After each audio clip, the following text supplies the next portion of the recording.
Scott, thank you for coming a second time for interviews. Just to let you know where we're at. This is our second round of interviews. We had 2 candidates that we interviewed the second time. And we will make a decision from this point whether to move to a third interview, which would be a town hall with staff, community members, whoever would like to come from that if we decide to go to the next level. So we have 16 questions that we would like to ask you. We may have additional questions that come from your answers, and at the end we open up to the board if they have any additional questions, much like we did last time, and then if you have any closing comments you would like to make, we'll allow you to do that at that time. The questions should be there in front of you, and we will begin if you're ready to get started. I am. And if you could, since we have some board members that were not here for the first interview and some audience members, could you reintroduce yourself to us? Certainly. I'm Scott Dunsmore, born and raised in Inkster, Michigan. Went to college in Arizona. From there, I went to ASU, received my bachelor's degree in elementary education. Started teaching, went back to school at the University of Case to receive my master's degree. And after I received my master's degree, I went to a principalship. And further up on my career move, I went to assistant superintendent, then superintendent in Arizona. About 1998, my mom and dad were starting to get a little older, and my thought was to get closer back to Michigan. And at that point in time, my kids were starting to get a little older, and I wanted to get them into a system back to Michigan where I grew up and where I learned the values that I treasure at this point in time. So we came back to Michigan, was superintendent in 3 different school districts, and then my wife's parents who live in Arizona, again, were having some health difficulties, so we moved back to Arizona for a 5-year period before we came back to Michigan. And then the last few years I've spent as a superintendent at Old Lake Community School. Very good. Okay. I believe Mr. Honeycutt has the first question tonight. All right. How important is using the staff already on board to you? It's a two-part to you. And will you be confident to trust delegating tasks to others? Well, it's been my experience that existing staff always has people with strengths. They have skills that we need and skills that hopefully will be to allow them to share with the entire staff of the district. So using the staff we already have on board is a big plus. I think they know things that I may not know, especially at the beginning. And I think they have skills that they know how to talk to the people they work with. They know how to talk to people in their grade level. They know how to talk to people in their subject area, whatever that expertise may be.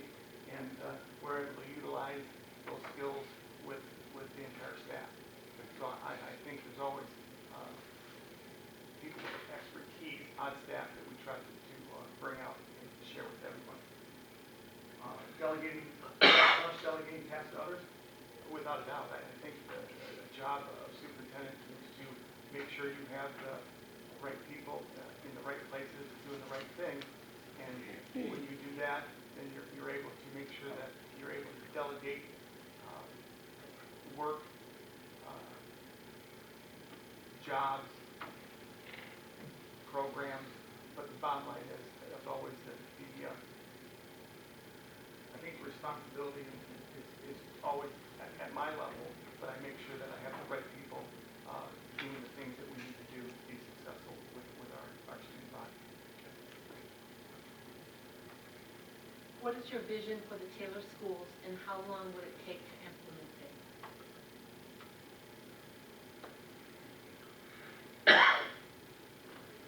My vision for Taylor schools is pretty simple. Ensure that we have a warm, caring learning environment for all our children. To make sure that we have a clear understanding that all children will learn, and that we develop a program to ensure that that happens. Those programs, when instituted, take some time, especially in an organization this size. There's new research, there's new best practices out there that I'm sure there are people on staff utilizing that research and those best practices, but we want to make sure that we do this entirely, build a system. Understand that we have to have sustainable change to ensure that the successes we have, that we celebrate, can be carried on further and last a long time. But research shows when you bring in change, it takes years. It takes minimally 3 years from the start of that program to see the true continuation of your program and make sure it's sustainable, especially again with the staff this time. So it's nothing that happens overnight, but it has to start now. Thank you. Okay, the board's job is to write or set policy. The superintendent's job is to implement policy. How would you handle conflict? The conflict between the board and the superintendent. Open discussion, open line of communicating. And I would hope that we understand that communication is a two-way street. That when a board member has conflict or has concerns, that I know about it. So I can either address it and correct it, or address it and confirm it, or address it and sit down with the entire board. As I said last time, usually when one board member or one person on a board has a question or concern, there's no others that have that same concern. So it wouldn't be anything that would be between an individual board member and myself. If I make sure that the whole board at that point in time. And a follow-up to that, you've worked with several boards here in Arizona. What have you learned from working with those boards? What's worked and what were some of the issues that you had with boards that had to be worked through? One thing I've learned is all boards are different. When you have a makeup of 7 people or 5 people, whatever the case may be, and that's 7 different personalities, that's 7 different points of view, and I have to learn how to get my message across maybe differently because of their perception of what's being said or how it's being said or what the context is. So that's why I go back to that two-way communication.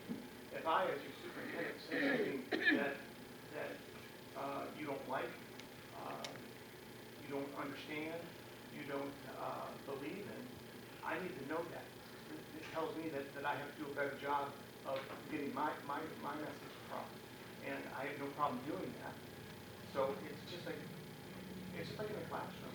If you teach just one way, you're only getting a certain portion of students to understand that. You have to be able to differentiate my message to board members so everyone has a clear understanding of what my meaning is, the direction we're going, and be able to answer any questions that they may have. Could you expand on what you mean by get my message across? Whatever that may be, whatever we're talking about, whatever challenges that lay before us, I have to be able to let the board understand those challenges. Make sure they understand what the options are to solving that challenge. And if I bring 3 options to the board, I need to make sure that the board, each individual board member, understands all 3 of those options. And again, just because I say it once, I don't take for granted that